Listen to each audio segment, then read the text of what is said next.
Dear students, I welcome you again in grade 7 and in the second session of a medieval period. In the last first session, we have covered the topic that introduction of a medieval period and what are the types of towns and cities in the medieval period and what are the four different types of centers in the medieval period. Now today we are going to discuss a new topic that what are the urban pictures of the medieval period. This slide shows the urban growth and life during a medieval period. So during the high middle age cities and the towns grew dramatically changed, which includes Europe was the more stable country and it also includes many European kingdoms which encourage them to trade and also includes new innovations or a new inventions which results in harvesting of watermills, better plows, etc. So dear students, this slide shows you a different types of towns in medieval India that were very different from what we see today. Here, town refers to the settlement which has a large population as compared to the surrounding villagers. So they had a substantial industrial population which can fulfill the needs of citizens. Here people includes doctors, porters, traders, etc. These were all the part of the town. So basically our urban picture of the medieval India focuses on these concepts that towns in medieval period in India were very different from what we see today. And second one, the towns were mostly well planned and had a provision for various classes. For example, in some of the ancient cities like Agra, Delhi, we hear of a Jwari Bazaar and Jora Mandi or a Sabji Mandi which includes vegetable market. So the residential areas of mohallas were dividing according to their trade. So the leather workers stayed together while the jewelry had its own areas.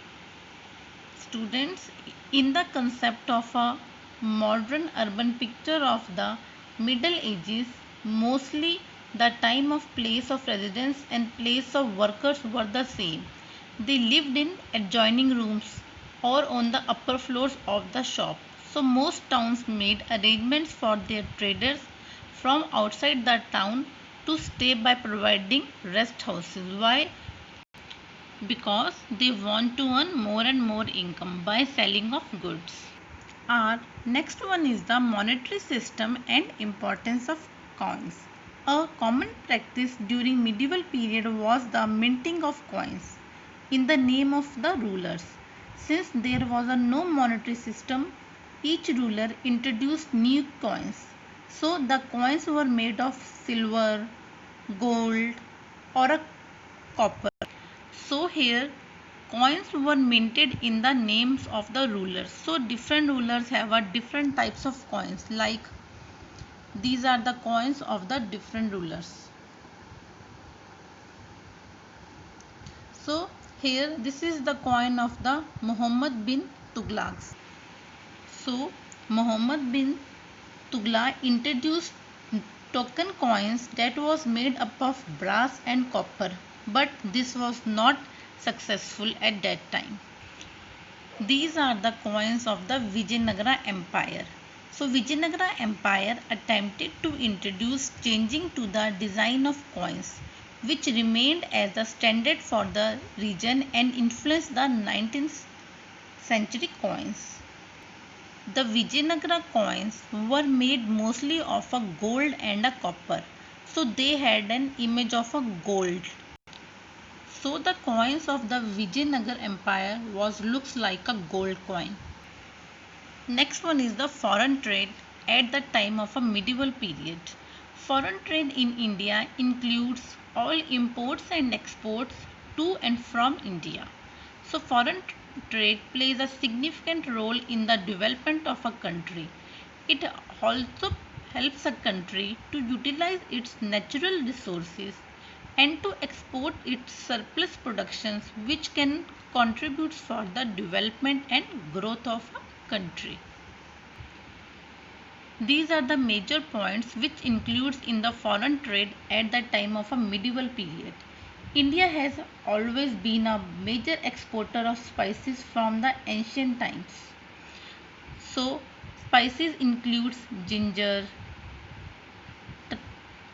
turmeric, pepper, cloves, etc. So, at that time these were great in demand. Textile were also important export. So India produced some of the best qualities of silk and cotton fabrics which were provides the good GDP from for the country. So here the local craftsman gains very popularity because of these products. So carpet weaving also becomes a highly specialized skill during the Mughal period and which can also gain very popularity.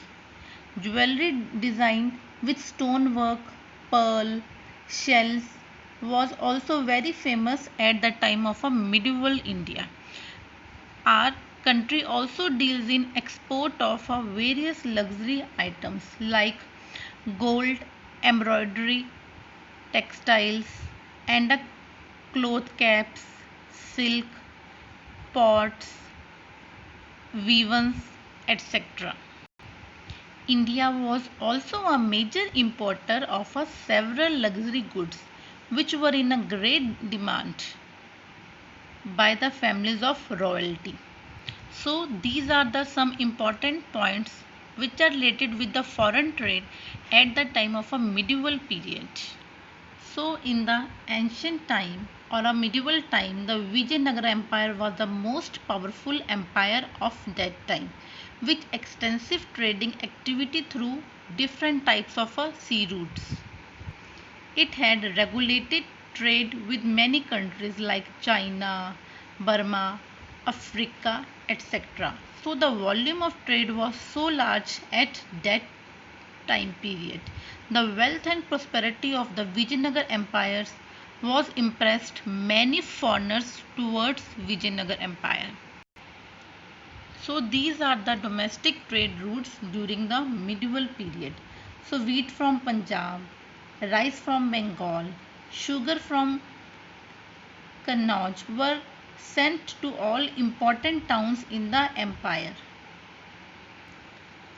This slide shows that our economy during the medieval period with various trade relations being maintained with many different ports and cities in foreign empires, it was natural that India was the rich and one of the largest economy of the civilized world. So India was the rich economy at that time of during medieval period. The Vijayanagar Empire encouraged trade with different countries. Its ports were always full of ships loaded with goods from different countries. So it was one of the richest empire at that time during the medieval period. So dear students, these all were includes the history features of the medieval period during in medieval India.